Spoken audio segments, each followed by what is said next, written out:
Pemerintah Kabupaten Bengkayang menyelesaikan sengketa pemilihan Kepala Desa Lembah Bawang di Aula Kantor Camat Lembah Bawang 13 Juli 2023 Kamis pagi.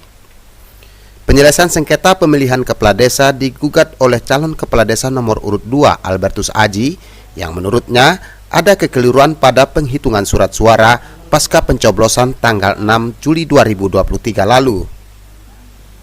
Asisten 1 Sekretariat Daerah Kabupaten Bengkayang Bidang Pemerintahan dan Hukum, Yohanes Atet mengambil langkah menghitung ulang dengan dasar adanya sengketa Pilkades agar persoalan ini menjadi terang benderang. Para pihak sepakat untuk menghitung ulang surat suara secara keseluruhan. Walaupun di TPS 1 mengatakan sudah benar, sudah sesuai, 2 dan 3 mengatakan itu ya sama-sama benar, pendapatnya sama-sama benar, kan begitu? Nah, oleh karena itu saya ingin tiga-tiganya kita hitung bersama. Jadi makanya waktu saya minta agak kita fokus pada itu. Di situ kita lihat mana suara yang sah sesuai dengan aturan, itu yang kita ikuti. Dalam proses penghitungan ulang sebelumnya, perolehan suara calon nomor urut 1 Tony di TPS 1 sebanyak 29 suara. Sedangkan calon nomor urut 2 Albertus Aji memperoleh 66 suara. Di TPS 2 Tony memperoleh 87 suara, sedangkan Albertus Aji 43 suara.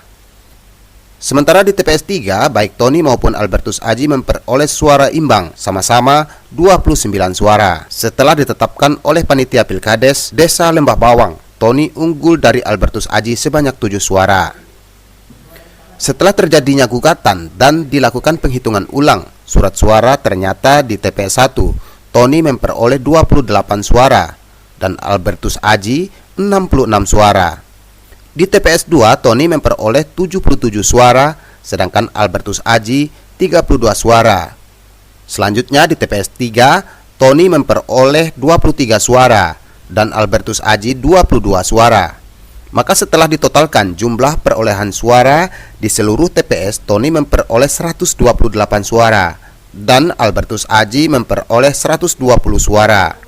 Secara otomatis Tony lebih unggul 8 suara dari Albertus Aji. Atas kemenangan tersebut, Tony saat dimintai komentar menyampaikan ucapan terima kasih kepada panitia penyelenggara baik dari kabupaten, kecamatan maupun panitia dari desa, PPS dan juga BPD yang telah memfasilitasi mediasi yang mana sebelumnya kemenangan telah digugat karena ada dugaan kecurangan sehingga hari ini dihitung ulang sesuai kesepakatan yang telah ditetapkan. Banyak terima kasih kepada penyelenggara baik dari kabupaten maupun dari panitia tingkat desa dan kecamatan yang telah memfasilitasi proses penyelesaian gugatan dari kandidat 02 yang mana kemarin telah digugat. Kemungkinan dari 02 mungkin ada kecurangan dari hasil pemilihan sehingga pada saat hari ini dilakukan proses perhitungan ulang. Ternyata dalam perhitungan ulang yang masih dimenangkan oleh saya dan saya pun sangat berterima kasih juga kepada kandidat 02 dengan lapang dada dan menerima kekalahan dan tidak berbesar hati. Dan saya juga mengucapkan banyak-banyak terima kasih kepada tim-tim yang ikut menyukseskan pemilihan ulang ini sehingga berjalan dengan lancar, baik dan aman serta terkendali. Wah, terpilihnya saya tidak dalam arti saya harus membuang perangkat-perangkat saya, bagaimana saya harus merangkul kembali baik dari tim yang lawan saya yang mungkin yang kalah pada saat ini akan saya rangkul kembali karena sesuai dengan peraturan Perbup dan Permendagri untuk mengganti perangkat desa itu harus ada aturan mainnya, ya ada kriteria sendiri. Jadi tidak sembarangan saya sebagai kepala desa untuk mengganti perangkat desa saya. Saya tetap mengikuti arahan dari pemerintah desa Kabupaten Bengkayang, Pemdes dan juga pemerintah terkait. Tony juga berkomitmen membangun Desa Lembah Bawang dengan merangkul semua pihak termasuk lawan politiknya demi kemajuan yang bersentuhan langsung dengan masyarakat di desa yang akan dipimpinnya. Aglatif Ibrahim, Border TV, Bengkayang.